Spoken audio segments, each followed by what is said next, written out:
Hello, friends. So good to be with you today. I want to talk to you today about a successful life.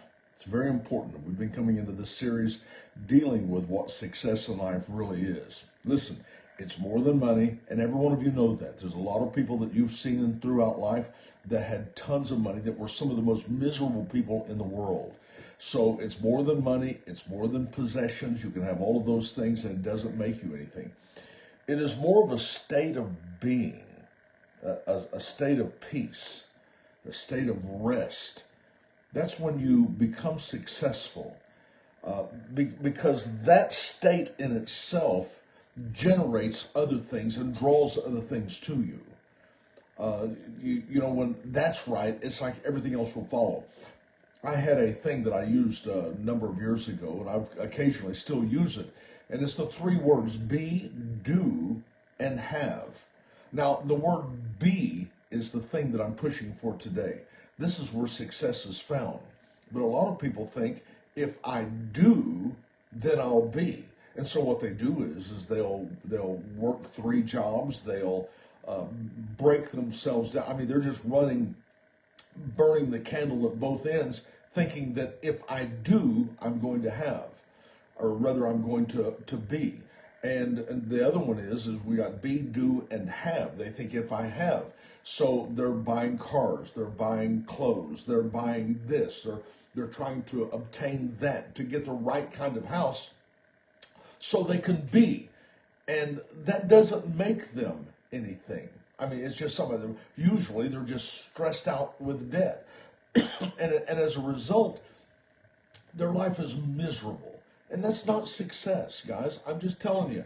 Just having a bunch of stuff is not success. Just doing a bunch of stuff, excuse me, it's not success. It's really not. So we all want that successful life. And so my goal today is to help you find out what it is. And more importantly, kind of help to add the tools that you need to maybe eliminate the things that's distracting you, to where you can find this peaceful place. This place of quietness, this place of rest. And that's kind of what I want to talk to you about today. Is I want to talk to you about quiet time. What it means to be still. What it means to be quiet. Because that's part of obtaining success. Now, again, if I could just back up for a second. A lot of people think if I could just get this and this and this, I'd have success. No, it's different than that. I promise you it's different than that. The quiet time, the time of separating yourself from everything that distracts you, worries you, the pressure of the mind that is weighed down literally by apprehension. All of these things cause such anxiety, and you're not able to ever find that place of rest, that place of quietness, that place of stillness. Do you know what it is to be able to go down and just to sit down and not think about anything, not worry about anything, not be distracted by anything around you? That's what I want to talk to you. A time of separating yourself from the things that distracts you, the worries, the pressures, because those things, the worries, the distractions, the pressure of the mind, the anxieties, the apprehension, those are gateways to stress. You want to eliminate stress from your life? If you really want to find this quiet time, you're going to have to deal with those other things, the worries, all of those things, because they are the gateway, and they sideline you. Please forgive me. My goodness, I've got something there that is choking. So anyway, I want to talk to you about that. I think the source of stress is sustained by a loss of privacy, quietness, aloneness, meditation. Let me just ask you a question. When's the last time you just had an hour or a half hour or even 15 minutes of just quietness? I didn't have radio on. I didn't have television on. I didn't have any music playing. I didn't have anything in my ears. Just quietness. I don't even I don't even want to say meditation is what I'm looking at, because meditation implies that you need to focus on something and think of something. I really feel that the thing that you're needing is that moment of eliminating everything. The things that it weighs on you. Do you know that it's a very well known fact that most of the illnesses today, sicknesses, that the root cause of all of them is stress. And so we haven't known how to eliminate stress and just be quiet. What's the stress from? Things we think about. Well, I'm thinking about this. I'm pressured about that. We got this coming up. There's a war going on in the world. It seems like food prices are going through the ceiling. I'm not sure who's going to win the presidential election. On and on and on and on. And to literally be able to unhook from that, to a time of stillness, absolute stillness. And I think we live in a world where we're just not comfortable with that. We're not comfortable being alone. We're not comfortable being quiet. I mean, stop and think about it. If you can do that, if you can just go sit down and not turn on your radio, not turn on your computer, not turn on your television, just not turn on anything. I mean, we don't know what it means to be quiet. We're constantly talked to by some electronic device, some radio, television, iPod, Xbox, cell phone. I hate to say this because I've done this so much. I carry my cell phone with me like it was some type of a heart pump. Isn't that crazy? I mean, I knew I was in bad shape when I went to the bathroom, and I'm carrying my phone with me, literally carrying it in my hand. It's an attachment that I have to have something that is communicating, talking to me, something that I can talk to someone else, and we need a break from those things. We need a break from television. Do you know what television means? You know what entertainment means? And we live in a world of entertainment. I have to have this music playing. I have to have all of that. It's entertainment. Entertainment means don't think. Entertainment's the great escape from all of our responsibilities. And entertainment means don't think. We will think for you. And isn't that the truth? When you sit down and listen to a song, you're not thinking your own thoughts. You're thinking what they're saying to you. If you watch a movie, you're not involved in your own creative thoughts. You're allowing that storyline to become your thoughts, and you follow that storyline with your thoughts all the way through until the thing is done. And so, as a result, what we're doing is, instead of living life, we're sitting in front of a screen and we're watching other people live their lives. I mean, I don't even have a life anymore, but I'm watching somebody on television that's not even real live their life. And there's countless numbers of people in the world today who's completely abandoned their life, and they're living their hopes and their dreams through some imagined character on television. But if we're going to regain ourselves, there's got to be some time of being alone.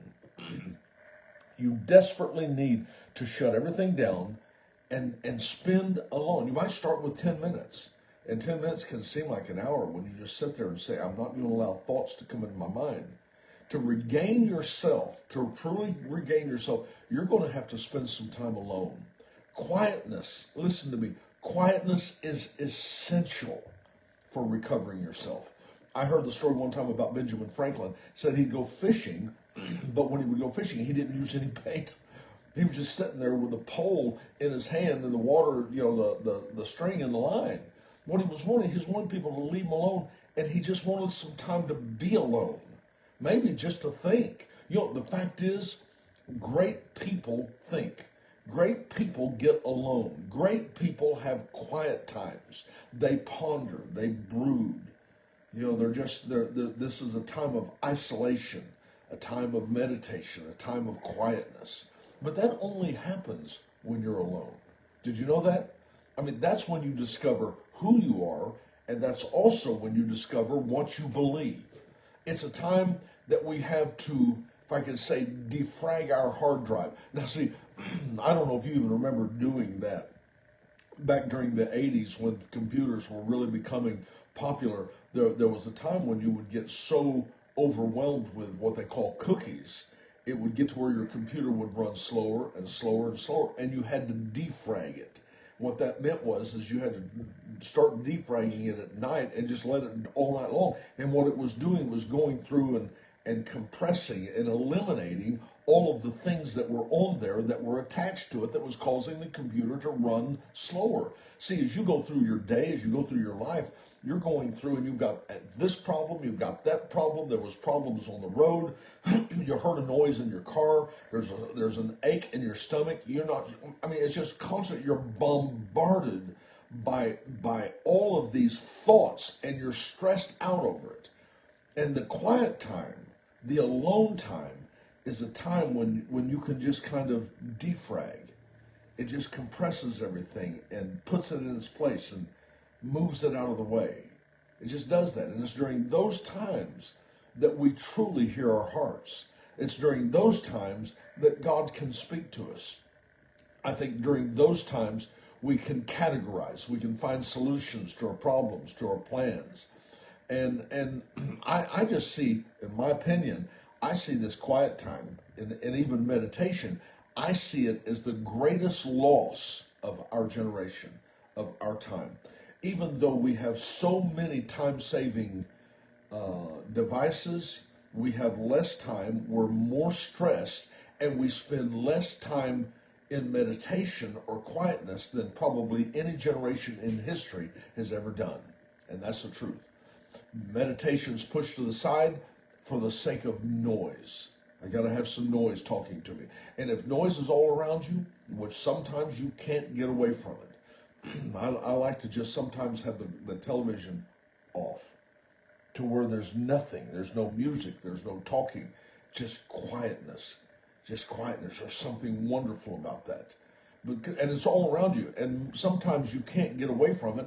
So, you've got to look for a place in your home, maybe in your neighborhood, your community, that you can easily meditate and be quiet. If you can't find a place, maybe you need to try to create one of those. I remember hearing the story of Susanna Wesley. This was the mother of Charles and John Wesley. She was surrounded by kids, and she would simply put her apron up over her head, and that let everybody in the family knows, stay away from me. I'm talking to God, and I don't need to be disturbed. Well, whatever you do, I think that's great. Just be creative. Find a way that you can be alone. Find a way that you can sit and allow quietness just to defrag your mind and to where the way you're created, you're designed to have the ability to categorize and position things, move things where they belong. And if you'll do this, if you'll start to do this, you're going to find that stress is going to begin to melt away from your life. And so this is important. Today, I encourage you to find some quietness. Today, you want to deal with stress, I encourage you to find some alone time. I encourage you, somebody say, well, I'm comforted by music. Maybe, and it could be you're deceived by that because all that's doing is distracting you to where you're really not able to process what's going on around you. You need some time to be alone. Practice being alone. Like I said, you might start with 10 minutes. Then add an extra 5 minutes, an extra 10 minutes. Try to shoot to where you can eventually spend a half hour a day just in quietness. Just maybe sit on your porch and just sit there with your eyes closed, thinking about nothing. I'm not going to allow thoughts in. I'm just going to be still right here and just see what happens on the inside. And you'll find that the things that you need will come to you because you're not having those things to be. You don't have to do, you don't have to have to be. Suddenly you'll find that you are. The be is taken care of, and then all of a sudden things are naturally drawn to you, okay? So this is going to be the lesson for today. I want you to spend some time with quietness, with stillness, okay? Now listen, I want to encourage you to touch base with me. You can check out the website, jerryedmond.com. I've got a ton of resources there, but I'm also going to be giving some instructions on what to do for you. Those of you that are wanting to go through our program, you can find that through our website, the instructions through that, okay? And also want to just ask you to do me a favor. Push like and push share. If this means something to you, if you've drawn something from this, please take just a few moments and push share and like, and I would certainly appreciate it. Okay, one more thing. What can I pray with you about today? Are you going through some things maybe that you just need a comforting word, a prayer? Maybe I can't answer all your questions, but I can surely set myself in agreement with you and pray with you and believe with you, and I think we can walk together through some very challenging times. So just let me know what I can pray. If you've got something for me to pray, just drop me a line and let me know, okay? I would appreciate that.